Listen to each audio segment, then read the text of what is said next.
नवा अध्याय निशुंभ वध। राजा ने कहा, ऋषिराज, आपने रक्त बीज के वध से संबंध रखने वाला वृतांत मुझे सुनाया। अब मैं रक्त बीज के मरने के पश्चात क्रोध भरे हुए शुंभ व निशुंभ ने जो कर्म किया वह सुनना चाहता हूँ।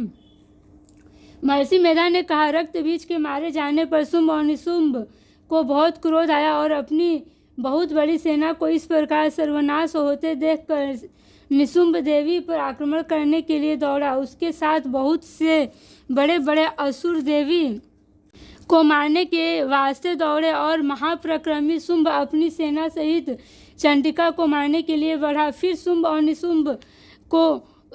निशुंभ का देवी से घोर युद्ध होने लगा और वह दोनों असुर इस प्रकार देवी पर बाढ़ फेंकने लगे जैसे मेघों से वर्षा हो रही हो। उन दोनों के चलाए हुए बाणों को देवी ने अपने बाणों से काट डाला और अपने शस्त्रों की वर्षा से उन दोनों दैत्यों को चोट पहुंचाई। निशुंभ ने छीड़ तलवार और चमकती हुई ढाल लेकर देवी के सिंह पर आक्रमण किया। अपने वाहन को पहुंची हुई देखकर देवी ने अपने क्षुरद्र नामक बाण से निशुंभ की तलवार व ढाल ने अपने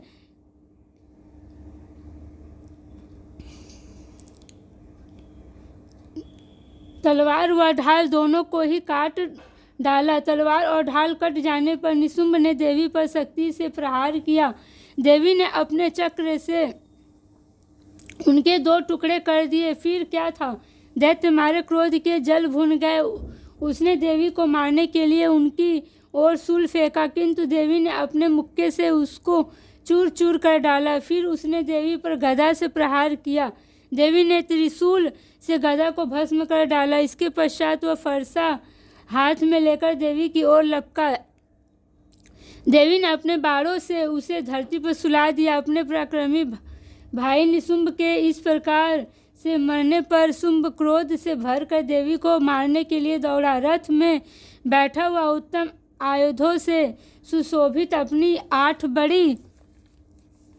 बड़ी भुजाओं से सारे आकाश को ढके हुए था। शुंभ को आते आते देखकर देवी ने अपना शंख बजाया और धनुष की टंकार का भी अत्यंत दुस्सह शब्द किया। साथ ही अपने घंटे के शब्द से जो भी संपूर्ण दैत्य सेना के तेज को नष्ट करने वाला था संपूर्ण दिशाओं को व्याप्त कर दिया। इसके पश्चात देवी के सिंह ने अपनी दहाड़ से, जिसे सुन बड़े बड़े बलवानों का मद चूर चूर हो जाता था, आकाश पृथ्वी और 10 दिशाओं को पूर्ति कर दिया।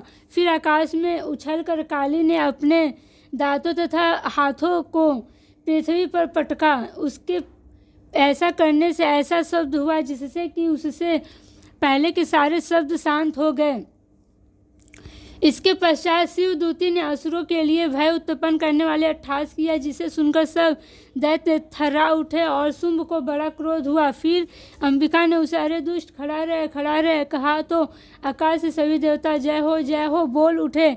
शुंभ ने वहां जाकर ज्वालाओं से युक्त एक अत्यंत भयंकर शक्ति छोड़ी, जिसे आते देखकर देवी ने अपनी महोल का नामक शक्ति से काट डाला। राजन, फिर शुंभ के सिंहनाद से तीनों लोक व्याप्त हो गए और उसकी प्रतिध्वनि से ऐसा घोर शब्द हुआ जिसने इससे पहले के शब्द को जीत लिया। शुंभ के छोड़े बाणों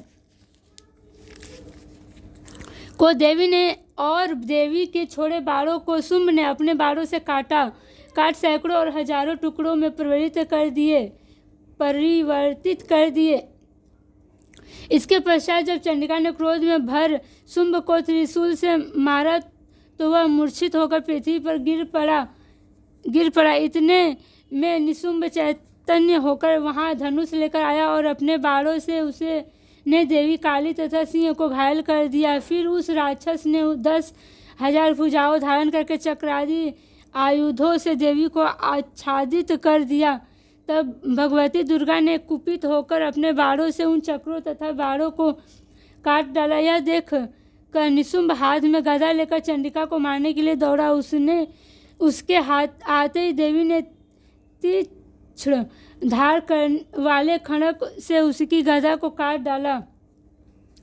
उसने फिर त्रिशूल हाथ में ले लिया। देवताओं को दुखित करने वाला निशुंभ को त्रिशूल हाथ में लिए हुए आता देखकर चंडिका ने अपने शूल से उसकी छाती पर प्रहार किया और उसकी छाती को चीर डाला।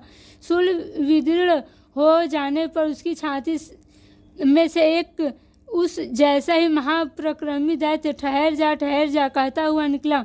उसको देखकर देवी ने बड़े जोर से ठहाका लगाया। अभी वह निकलने भी न पाया था कि उसका सिर अपनी तलवार से काट डाला। सिर के कटने के साथ ही वह पृथ्वी पर गिर पड़ा।